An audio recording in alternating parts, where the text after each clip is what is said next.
Given the request of the President to maintain our social distancing for a period of time yet, it would appear that online worship will continue to be our temporary, normal Sunday morning routine. Of course, this means that our worship for Resurrection Sunday is going to be different than it has been in the past. And I, along with the team, the worship team, are working on plans for that Sunday, and we hope to be able to make it memorable for you and for your family. So we do hope that you join us not only on that Sunday, but on Sundays to come until we get through this, and we can gather again in person and celebrate God's goodness to us. I was thinking today about the Apostle Paul, maybe because of being kind of sequestered in our homes. I was thinking about his time of being imprisoned and his times of being sequestered, set off. And in Acts chapter 28, it just talks about Paul's imprisonment in Rome, and in that point in time, he was more under house arrest.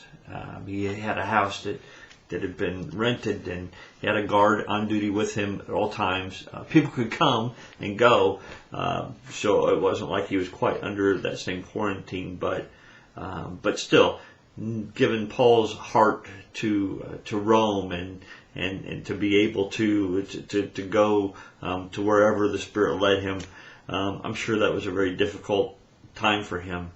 But people could come and they could talk to him. And he continued to preach the gospel. He continued to share the goodness of God. And yet, it's interesting because I think sometimes we should have more of the attitude that Paul had. Because again, he spoke about whether he was in prison or whether he was free, whether no matter what his circumstances, he found ways and reasons to give praise to the Lord. And again, in Philippians 1, chapter 12, he was talking about one of his moments in prison, and he just told the people in Philippi, he said, "Now I want you to know, brothers, that what has happened to me has really served to advance the gospel." And then he goes on to just say that because he's not able to take it, that it falls on the shoulders of others.